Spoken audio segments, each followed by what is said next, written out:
we are joined today by LaToya Tapscott.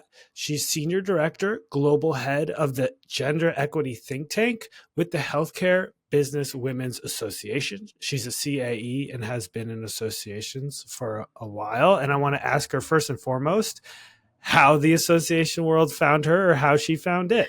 Yes, that's a great question because I feel like most people that I talk to end up just kind of stumbling into the association industry. They don't necessarily go to school and say, I want to work at an association. So, like many others, association career is actually my second career path that I've taken in this life. Always say in my previous life, I was a store manager in retail. And so really focusing on the customer experience and looking at a lot of things through that lens has really been my foundation. And I feel there's a lot of transferable skills, from that going into the association space. So I happen to know about associations because I had a parent. My mom actually worked for an association as an event planner and kind of ascended, her career through that path. And so I say I started from the bottom at the association that I started with. I was a front desk office manager. That was my first role ever at an association, which allowed me to really see a lot of the inner workings at that bottom level. And so really got extremely curious of learning about various things within the association space. So I've had the privilege. I always say I grew up in the association industry and it helped raise me. It took me under its wing. I've had the privilege of serving in various departments from membership, marketing, finance, resources and publications. And so varied background in the association space. And I've always had a curiosity to continue to learn. So that's how I've ended up here and in this on this journey.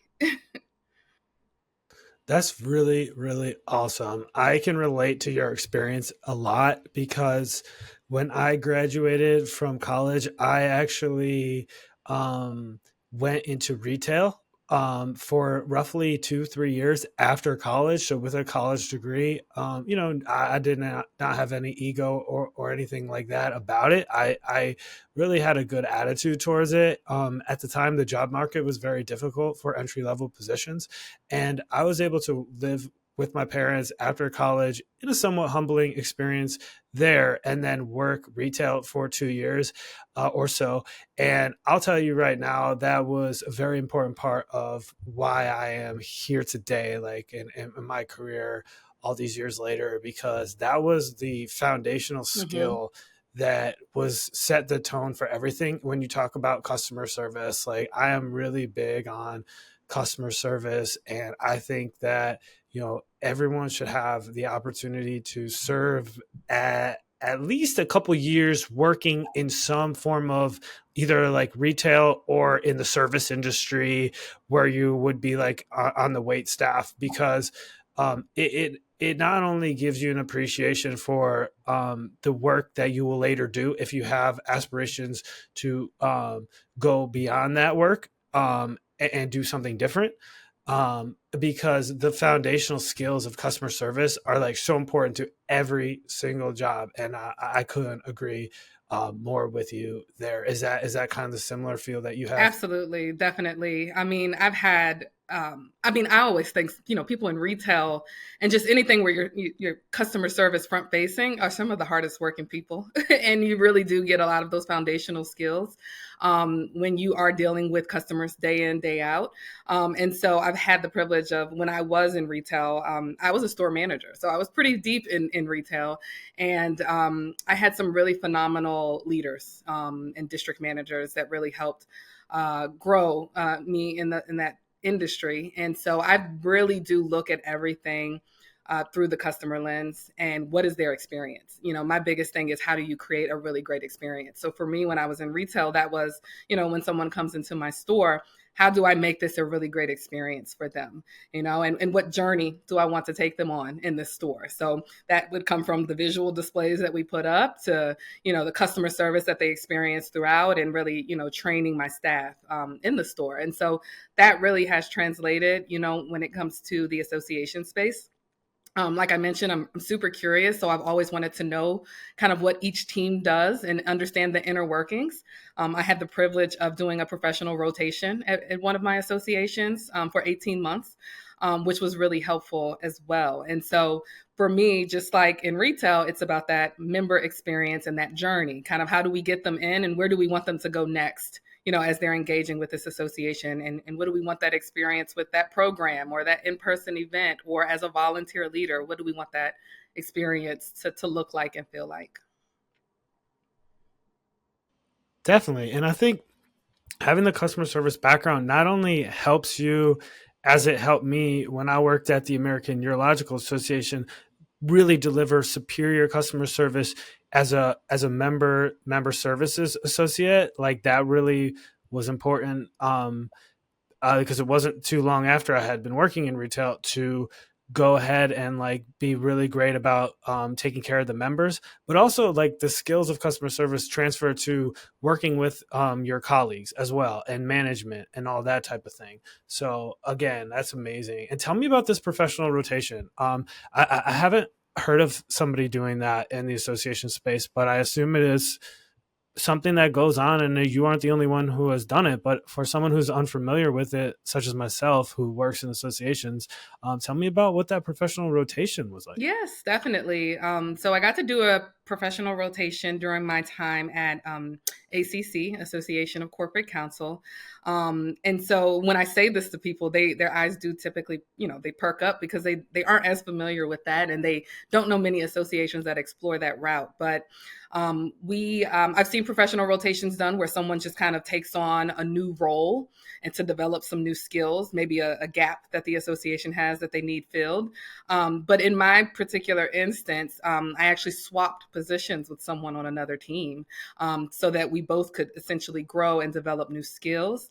And also, it was a way to kind of break down the silos. We had teams that were working together, but that rotation and that swap really allowed us to see things through a different lens and from a different perspective, so that the teams could collaborate more. And so during that rotation, I got to go work over in the legal resources team, where I really worked with content curation, got worked really closely with the publications team and their editorial process. I started pulling the Google Analytics for the website and really looking at, which resources were drawing the most traffic and attention. And so I did that rotation while I was actually on the membership team when I was working with our volunteer leaders, with our special interest groups. And so our special interest groups had sponsors that pushed out a lot of content. And so we worked closely with that team, but it was a really eye-opening experience, and really thankful for the opportunity to have been able to do that, as it allowed me to pick up some additional skills. And so I always feel like I've had the privilege of, at almost every association I've worked at, to either move over into a brand new position or go into a role where I'm kind of starting up that role. I'm first in that role and really establishing what that looks like. And so that was a really great opportunity that I feel propelled me into my next position, where I was able to kind of collect all of those skills and use them. Definitely. And so we talked about what brought you into the association world at the beginning stages of your career. What has kept you in the association space? What is it about it that appeals to you, now as a senior director? Yes, definitely. I would say I would really hone in on the fact that, you know it takes so many different skills to run an association. So for me, the possibilities are endless as far as what you can learn and what you can do, especially at some of the smaller associations that I've worked at, where I'm wearing several different hats and able to pick up on many new skills. And so for me, I love to learn, and so that's really what has kept me here. And I've been privileged enough to be in environments that have really nurtured that curiosity, and allowed me to try new things and grow, and learn. So that's really what kept me here. I would say that years ago, when I was much younger, I participated in ASAE's Next Gen Summit, which is a leadership development program for professionals under the age of 35 or 35 and younger. And I think it was at that moment when I was in the room with many other young professionals that had a passion for the industry and really wanted to advance their careers, that it really kind of sparked something in me to really make the decision that this was going to be long term for me as far as staying in the association space. It's what encouraged me to seek my CAE certification, and it really, I feel like, really enhanced that desire to really ascend and progress career wise, because I hope to, be in the C suite one day. And so, I really have enjoyed, like I said, just learning and picking up things through various departments. I feel like for me, I have really this holistic view of how an association works and how the various departments work and connect with one another. So, yeah. And this Next Gen Association Summit is a program that ASAE still offers. Tell me more about it. Would you recommend other people who are looking to, you know, do what you're doing in the association space pursue this? Absolutely. Yes. It's a summit that still goes on to this day. For the past 2 years, I've had the privilege of serving as a judge for applicants. So it is an application process, and they do pick, I believe it's approximately in between 20 to 23 individuals to become a member of each year's cohort. And so I am big. I always amplify this program. We had a really great kind of host. We do it in Columbus every year. And I actually have the privilege for the first time, I am going back in September this year to be a mentor for the program. So they're allowing two people that have gone through the program previously to come back and participate with this new cohort in September as mentors. And so I think it's a phenomenal program. I always amplify it. I'm always encouraging, younger professionals, because it is essentially, something that I feel ignited and sparked something in me. And so, big advocate of it, and always also a big advocate of diverse backgrounds applying to that program. I think sometimes people can't see a future in the association space, or they're not really able to envision what that looks like. So definitely, always encouraging people, no matter what their level is, even if they're a coordinator, it's definitely a great program to go through. Yeah, what level were you at the time where you were going towards Sure. it? Yeah, I believe I was a manager in the membership department when I applied. And the great thing was I was able to go through the program, really eye opening, learning about what other young professionals are doing at their associations. Innovation is at the forefront of this program. And so I was able to come back to my association and really kind of host, a few meetups with the young professionals within my association to kind of pass on some of the messaging that program was promoting. That's awesome. And I'm it feels as though you're very active in the networking in the association community. You do have your CAE. You've been huge into this Next Gen Association Summit. Tell me more about why making time, despite how busy that day job is, why making time for these networking and these extracurricular activities, as we'll call it, has been so important to you as a professional over the years. Absolutely. And so I haven't always understood the value of networking. I would say definitely over the past 3 to 4 years is when I really started to beef that up as far as part of my resume and my profile and my brand overall. I think that it's extremely powerful to have these communities and networks of folks within the industry. So I currently volunteer with. I would say actively volunteer with 3 groups right now. So I am extremely busy, but like you mentioned, I always make time for it. So AWTC, Association Women Technology Champions, is one of the groups that I am active with. I'm also on ASAE's Healthcare Community Advisory Committee. And I'm also involved in Black Association Executives, BAE. So 3 groups, extremely active. They all pour into me various things that I need professionally. AWTC is a group of women who champion technology within their association. And I definitely enjoy being in spaces with women. I think that's very powerful.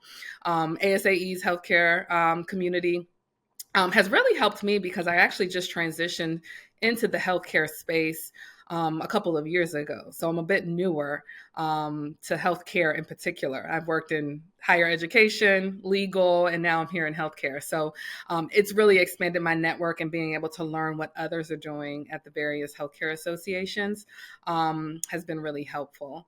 And then Black association executives, sometimes I would find myself as the only or one of few at an association, being a woman of color, a Black woman. And so really finding community within that group, which is about, really building the pipeline of Black association professionals, has really been a very valuable community to me. And so I always make time for it as much as I can. I think one of my problems, I'm working on being able to take a step back and say no sometimes, because I do want to just give to all of these various places and organizations.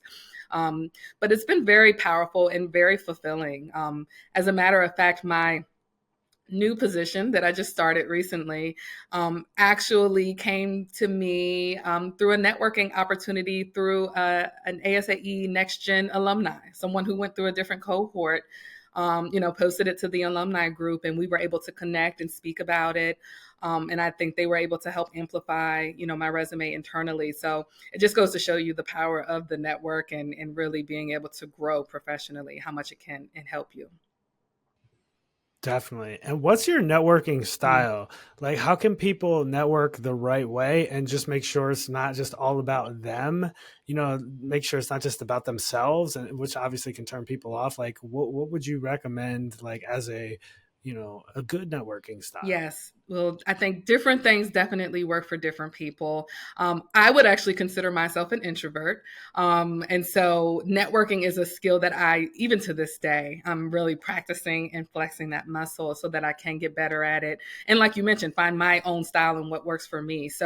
Um, so for me, volunteering through these groups where I can pour into those groups and give back to them, it's not really self-promoting. For me, I found that has been the most valuable way of networking for myself, is really contributing my skills and talent somewhere, not necessarily just boasting about myself or what I'm looking for or what I'm doing.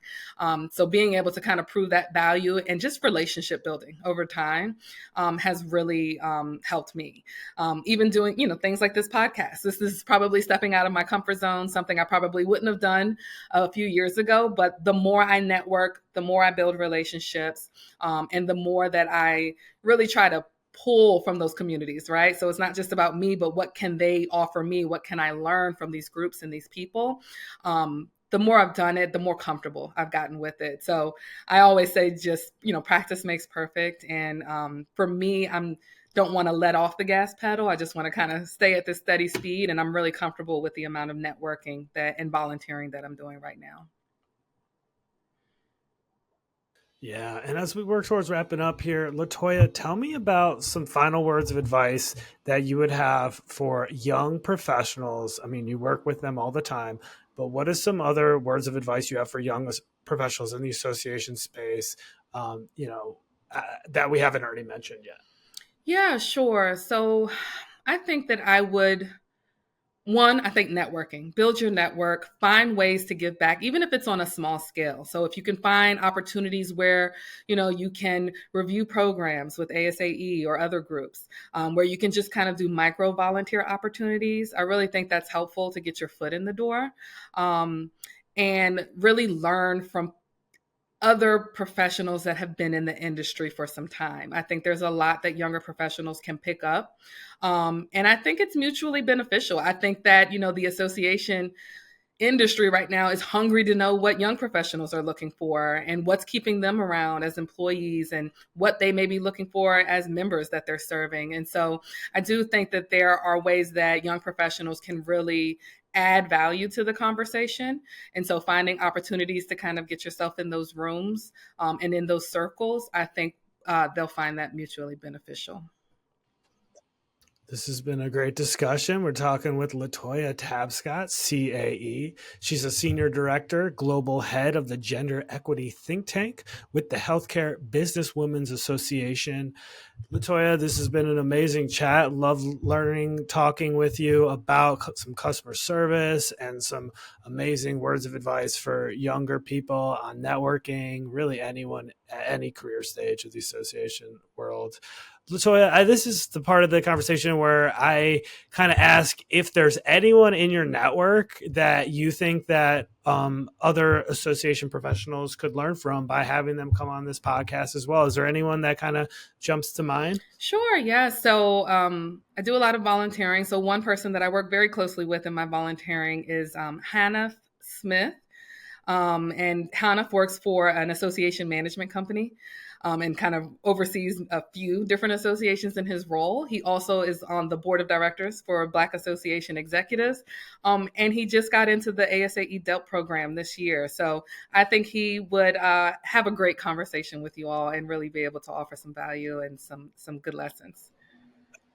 That is awesome. Delp Scholars, we'd love to hear from them on this program. So, again, you've been listening to LaToya Tapscott, CAE. She's been a fantastic guest for us on today's episode of 6 Degrees of Associations. Thanks for your time, LaToya.